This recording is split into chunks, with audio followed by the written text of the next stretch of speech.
সকাল সকাল উঠে তাড়াতাড়ি করে মেয়ের জন্য টিফিন আর হাজব্যান্ডের অফিসের জন্য যে যে রান্নাবান্নাগুলো করলাম সেগুলো নিয়েই আজকের ভিডিওটা। তো জয় শ্রী রাধে সকলকে, কেমন আছো তোমরা সকলে? আশা করছি বেশ ভালো আছো, আমরাও কিন্তু বেশ ভালো আছি। তো চলো আজকে তোমাদেরকে সাথে নিয়ে আরও একটা নতুন দিনের নতুন ব্লগ শুরু করি। তো আজকের ব্লগটা শুধুমাত্র রান্নাবান্না নিয়েই, কারণ রান্নাবান্না সকাল থেকে উঠে যা যা করেছি সেটাই শুধু ভিডিও করা হয়েছে। পরে দিয়ে কারেন্ট চলে গেছিলো, প্লাস মোবাইলেও চার্জে না থাকায় পরে দিয়ে আর ভিডিও করা হয়ে ওঠেনি। তো চলো শুরু করছি। সকালবেলা উঠে আজকে থেকে মেয়ের এক্সাম শুরু হয়েছে, যেহেতু তাড়াতাড়ি চলে আসবে তাই ভাবলাম আজকে সেরকম ভারী কিছু খাওয়াবো না। ওই সকালবেলা উঠে একটুখানি স্মুদি করে দিয়েছিলাম। সমস্ত রকম ড্রাই ফ্রুটস দিয়েছি, যেমন ছিল আমন্ড, তারপরে কিশমিশ, তারপরে ছিল খেজুর, যেটা মিষ্টি হওয়ার জন্য ব্যবহার করেছিলাম। তাছাড়া ছিল একটুখানি সানফ্লাওয়ার আর পামকিন সিড, তারপরে ছিল আখরোট। সমস্ত কিছু দিয়েছিলাম, আর যাতে একটু টেস্ট হয় তার জন্য দিয়েছিলাম একটুখানি কোকো পাউডার, মানে ওই ইডেবল যে চকলেট থাকে সেটা। এইটা দেওয়াতে একটুখানি টেস্ট হয়েছিল, আর কিছুই না, ফ্লেভারটা চেঞ্জ হয়ে গেছিলো, আর এটা একটু চকলেট মতো দেখতে হয়েছিল। তো সেইভাবে বানিয়ে দিয়েছিলাম। এই যে এতটা দিলাম, এরপরে দুধ দিয়ে কিন্তু একটু পাতলা করে দেবো, নাহলে অত গাঢ় খেয়ে যেতে পারবে না। তো সেই জন্য একটু দুধ দিলাম, দুধ দিয়ে পাতলা করে নিয়েছি। আর এর মধ্যে কিন্তু মাখানাও অ্যাড করা যায়। আমার কাছে যেহেতু মাখানাটা ভাজা ছিল না, তাই আমি আর অ্যাড করলাম না। তো চলো, ওর জন্য তো হয়ে গেছে সকালের খাবার, আর এদিকে রেডি করছি ওর জন্য সকালবেলার আর মানে স্কুলে যে টিফিনটা দেবো সেইটা। তো আজকে টিফিনে দিয়েছিলাম একটুখানি আটা নুডলস। তো সেই আটা নুডলসটা দেখো বানিয়ে নিলাম, মশলা টশলা সব দিয়েই করে নিয়েছিলাম, আর এর মধ্যে কিন্তু পেঁয়াজ রসুন দিইনি, যেহেতু স্কুলে দেবো তাই শুধুমাত্র এমনি সেদ্ধ করে মশলা দিয়েই করে দিয়েছিলাম। বাটিতে ঢেলে নিয়ে ওপর থেকে একটুখানি সস দিয়ে দিলাম, যাতে ঠান্ডা হলেও খেতে ভালো লাগে। তো সস দিয়ে ভালো করে একটু নাড়িয়ে নিয়ে ঢেকে দিলাম। টিফিনটা রেডি করে দিয়েছি, আর ওকে তো খাইয়েও দিয়েছি। আর এদিকে দেখো, তারপরে মেয়ে স্কুলে চলে যাওয়ার পর এদিকে বসিয়ে দিয়েছি মাছ ভাজা। এটা হচ্ছে মাছের মাথা, আজকে করব মাছের মাথা দিয়ে লাউ। তার জন্য মাছের মাথাগুলো আগে ভেজে নিচ্ছি, যাতে ওই তেলের মধ্যে আমি বাকি লাউটা রান্না করে নিতে পারি। মাছের মাথা ছিল, তো সেটাই খুব সুন্দর করে ভেজে নিলাম লাল লাল করে। তারপরে ওর মধ্যে কিন্তু আমি লাউটা ছেড়ে দিয়েছিলাম। তো এই যে মাছের মাথাগুলো খুব সুন্দর করে ভাজা হয়ে গেছে। আমার আবার একটু বাতিক আছে, মাছ খুব ভালো করে ভাজা না হলে আমার ভালো লাগে না, মানে প্রত্যেকটা দিক যেন ভাজা হয় সেইভাবেই কিন্তু আমি ভাজি। তারপরে এখানে তারপরে হচ্ছে মাছগুলো ভেজে নিলাম, যে ঝোলের দেবো, কারণ হচ্ছে দেখলাম মাছ ভাজার তেলটা অনেকটাই রয়েছে। তো ভাবলাম যে এতগুলো তেল আবার কেন তুলবো, একবারে মাছটা ভেজেই ফেলে নিই, কারণ ঝোলেও তো করে দিতে হবে মাছ। তো সেই জন্য এই যে 2 পিস পেটি ছিল, আর হচ্ছে একটা এই গাদা মতো, মানে গাদাটাকে অর্ধেক করে কাটা হয়েছে সেরকম একটা মাছ ছিল, আর তারপরে 2টো গাদাও ভেজেছিলাম। এই মাছটা পুরো দুপুর আর রাতের জন্য আমাদের হয়ে যাবে। আর হচ্ছে যে 2টো মাছের মাথা, সেই 2টো দিয়ে তরকারি রান্না করব। এইগুলো হলে কিন্তু মানে এইরকম মাছ নিয়ে আসলে কিন্তু মাছের মাথা দিয়ে আমি এরকম তরকারি করি, কারণ আমার বেশ ভালো লাগে এরকম তরকারি রান্না করে খেতে। তো এই যে এখন একটু লাউটা বসিয়ে দেবো, তো তার জন্য 5 ফোড়ন দিয়ে কাঁচা লঙ্কাটাও দিই, আসলে হাতের কাছে কাঁচা লঙ্কা কাটা ছিল না, তো ভাবলাম পরে দিয়ে দেবো। তো হচ্ছে 5 ফোড়ন দিয়ে এদিকে লাউটা অ্যাড করে দিয়েছি, মানে যতটা লাউ কেটেছিলাম। এখানে একটা খুব ছোট মানে কম পরিমাণেরই লাউ ছিল, তো সেটাই হচ্ছে ভালো করে কেটে নিয়েছি, ভালো করে কেটে ধুয়ে তারপরে কিন্তু লাউটা বসিয়ে দিয়েছি। সকালবেলা একা হাতে রান্না বান্না কাটা এইসব করতে বেশ অনেকটা টাইম লাগে, তার জন্য যখন আমি চেষ্টা করি যখন সময় থাকে তখনই কিন্তু এই ধরনের, মানে যেগুলো একটু কাটতে দেরি হয় সেই সব সবজি কেটে রাখতে।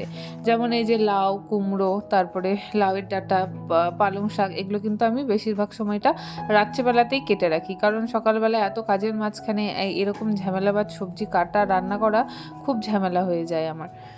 তো এই যে লাউয়ের জলটা বেরিয়েছে, তো ভাবলাম যে সেই জলের মধ্যেই মাছের মাথাটা দিয়ে দিই, তাহলে মাছের মাথাটা কিন্তু সেই লাউয়ের জলে ভালো মতো সেদ্ধ হয়ে যাবে। আর যখন দেখলাম যে জলটা অনেকটা কমিয়ে এসছে, ওর মধ্যে কিন্তু অ্যাড করলাম টমেটো, আর টমেটো দিয়ে ভালো করে নাড়াচাড়া করে নিয়েছি। আর এর মধ্যে এবার একে একে অ্যাড করব সমস্ত রকম গুঁড়ো মশলা, যেমন লঙ্কা গুঁড়ো এর মধ্যে দিয়েছি, তার মধ্যে জিরে গুঁড়ো, আর নামানোর আগে একটু ধনেপাতা দিয়ে দিয়েছি, আর একটুখানি কাঁচা লঙ্কা, আর একটু মিষ্টি হওয়ার জন্য অল্প একটু চিনি তো দিতেই হবে, না হলে তো মানে হবেই না, যে কোনো রান্নাতেই আমাদের চিনি দিতেই হয়। তো সেরকম করে রান্না করে নিলাম। আর লাউটা আমি খুব শর্টকাটে রান্না করি, তেমন কিছু অ্যাড করি না।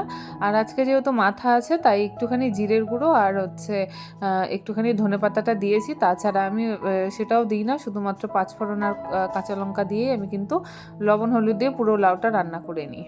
তো এদিকে লাউয়ের তরকারিটা হয়ে গেছে।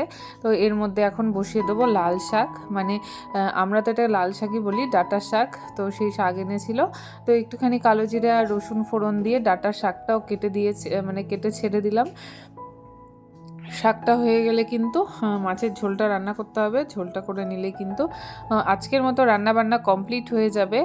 এদিকে আবার টাইমও হয়ে আসছে, ও খেয়ে বেরোবে, আবার খাওয়ারও নিয়ে যাবে, তো সেই জন্য কিন্তু তাড়াতাড়ি একটু রান্নাটা করতে হচ্ছে। আর ওদিকে তো ভাত বসিয়ে দিয়েছিলাম, ভাতটা কখন আমার কমপ্লিট হয়েই গেছে। এবার শুধু শাক আর মাছের ঝোলটা করে নিলেই কিন্তু হয়ে যাবে। তো এদিকে দেখো শাকটা অনেকটা জল শুকিয়ে এসছে, শাকটা প্রচণ্ড কচি ছিল, আর একটুখানিও জল দিতে হয়নি আমাকে, একটুখানি ঢেকে ঢেকে রান্না করেছি, তাতেই এত সুন্দর হয়ে গেছে। একটুখানি রসুন বেশি করেই দিয়েছিলাম, আমার আবার শাকে না কালো জিরার রসুন ফোড়ন দিয়ে খেতে বেশ ভালো লাগে, মানে খুবই সুন্দর লাগে খেতে আমার ওরকম করে। তো সেরকম করে মানে রসুনটা একটু বেশি করে দিয়ে আমি রান্না করি যখন আমি শাক রান্না করি। তো শাকটা আমার দেখো হয়ে গেছে রান্না, যেহেতু অল্প ছিল আর কচি ছিল তো বেশিক্ষণ টাইম লাগলো না শাকটা করতে, খুব তাড়াতাড়ি হয়ে গেল। আর এদিকে দেখো মাছের ঝোল করে নেবো আজকে, শুধুমাত্র আলু আর কালো জিরা ফোড়ন দিয়ে মাছের ঝোল করব, আর অন্য কিছু দেবো না আজকে। মানে মাছের ঝোলে বেশ অনেক কিছু দিলে ভালোই লাগে, কিন্তু আজকে সেরকম কিছু সবজি আমি অ্যাড করব না, ভাবলাম যে শুধু আলু দিয়েই করি।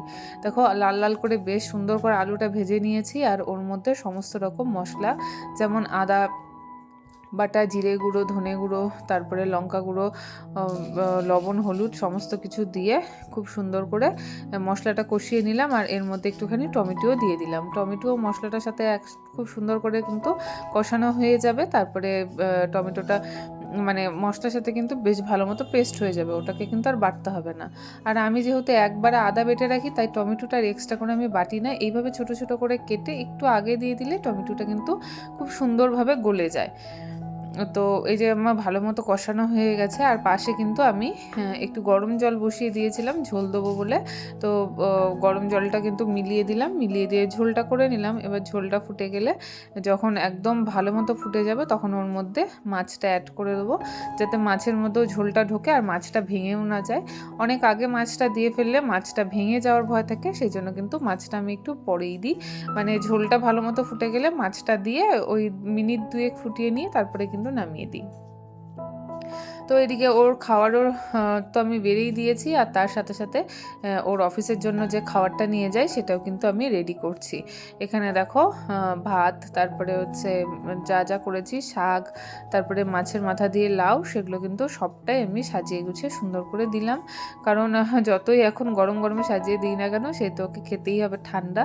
তো যাই হোক, যতটা হয় ততটা আর কি করে দিতে পারলে ভালোই লাগে। তো এদিকে দেখো ভাত টাত সব কিছু বের করে দিলাম, আর এই যে মাছের ঝোলটা, আর নামানোর আগে একটুখানি ধনেপাতাও দিয়ে দিয়েছিলাম, যেহেতু ঘরে এখন ধনেপাতা আছে।